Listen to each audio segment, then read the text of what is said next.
What's happening, YouTube? Jonathan Pariente, The Education 10 here, coming at you guys with another video. I want to ask you guys to please continue to check and subscribe to my channel for more YouTube videos.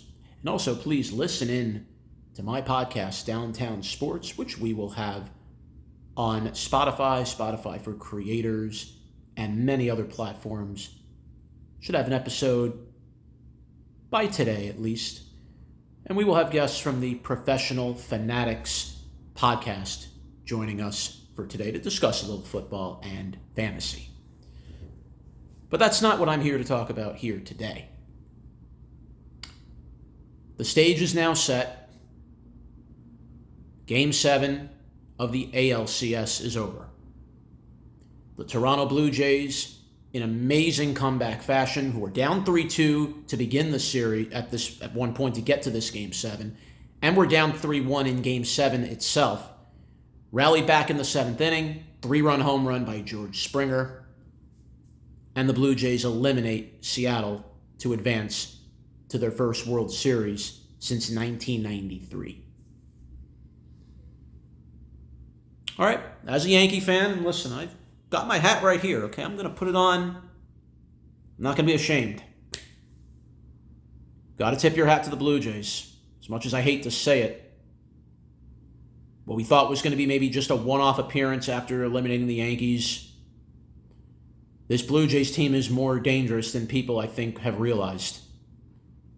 A team that has struck out the fewest in the majors this year. A lineup that constantly up and down works deep counts. They wear the opposition down, and that's what they've shown throughout this entire postseason.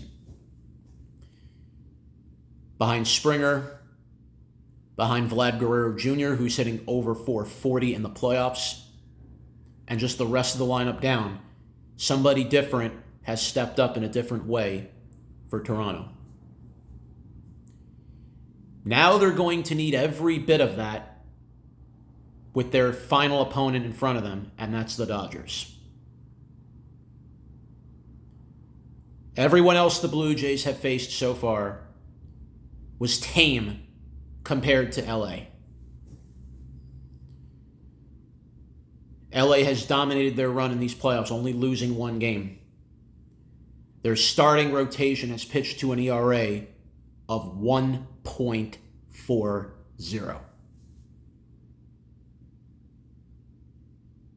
That's insane. That's insane for any team to go on a run like that. And let me remind you,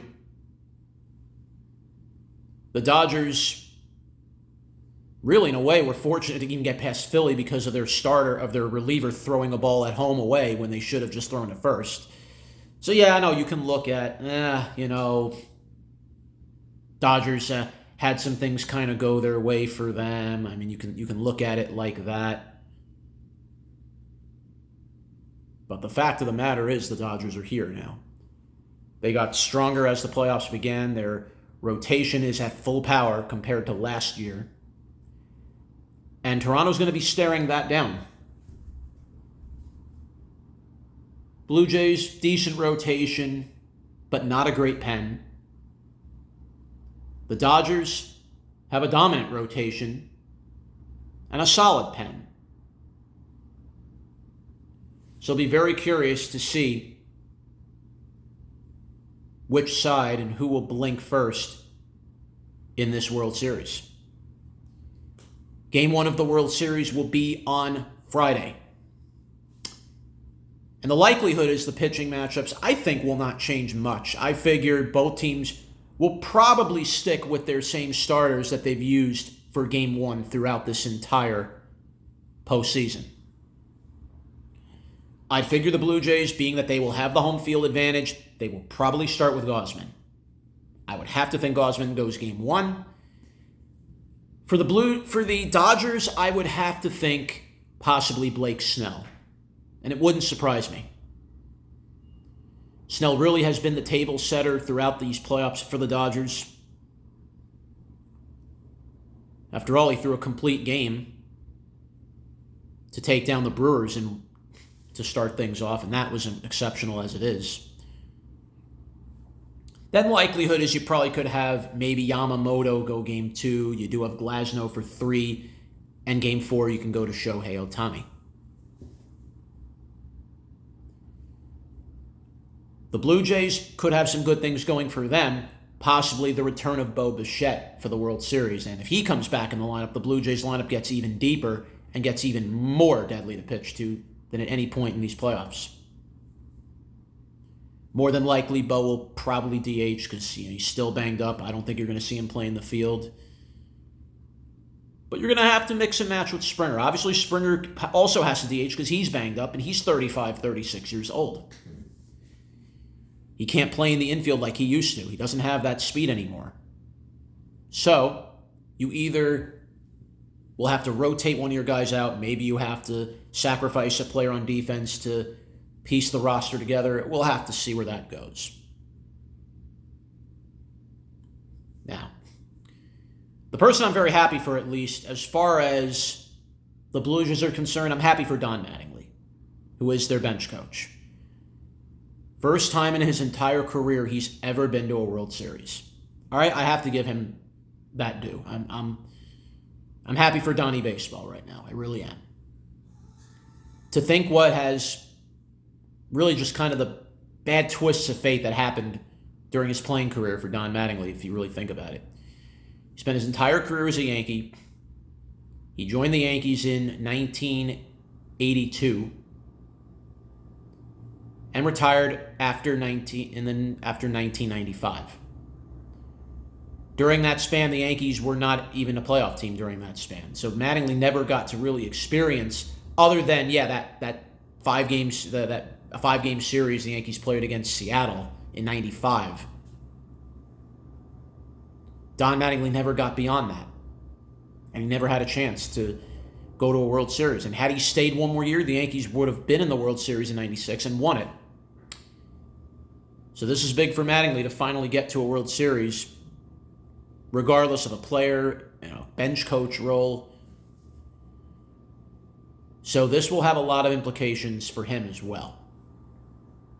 Dodgers are looking to repeat. Last time any team did that, the Yankees did that.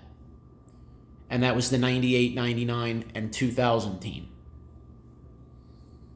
The Blue Jays haven't been to a World Series in 32 years. Last time they won it was when they last appeared in 1993.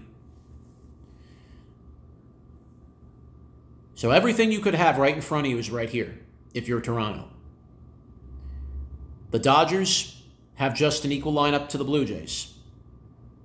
Shohei leading off is as dangerous as anything you'll ever face. Freddie Freeman, Mookie Betts, Teoscar Hernandez, Will Smith. This entire Dodger lineup has so much depth. Everybody knows their role in the lineup. Everybody knows what they have to do. And pretty much that's what will allow the Dodgers to basically play at tune with the Blue Jays. I'm a believer this series will not be over as early as people think. I think this series can go at least 6 games. The Blue Jays are going to give the Dodgers a fight. I can see that. If this had been the Mariners, I don't think the Dodgers would have even batted an eye. And I can assure you that Dave Roberts isn't going to make the mistakes Wilson did for Seattle. You're not going to see that. So John Schneider is going to have to bring his A game with how he manages. Because so far, fortunately, he's been very lucky that he even executed and got the Blue Jays even here. So far up to this point. He got away with Game 7 since Springer rallied the troops back. He did manage his pen well to beat the Yankees in game number 4. That was an all bullpen game, and I'll give credit to Schneider how he managed and having the guts to approach it the way that he did. But that's not going to work against the Dodgers. If the Dodgers make a mistake, you have to jump on it. And it's not often they make a mistake. The Blue Jays can't make a mistake. especially in the infield. Neither team is going to strike out much. The Dodgers put the ball in play just like the Blue Jays do. So either team can ill afford to make an error to give a team an extra out. And the Dodgers do have a more approached bullpen that they can mix and match with. They have more left-handers. The Blue Jays have only one.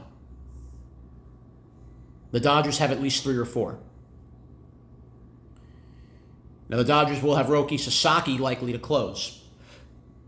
Rookie, of course, for him, it's his first season. But he's really relished that role since going in there to start the playoffs. So that could be something good the Dodgers have going for them. That could also be a dark horse for them.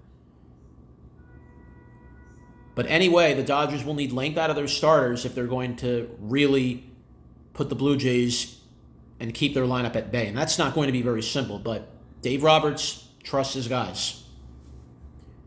I'm going to be curious if Schneider will trust his. Obviously, Gausman will go game 1. Probably throw in the kid Yesevich game 2. And then you kind of approach it with, let's see how you kind of go from there. You maybe use Bieber game 3.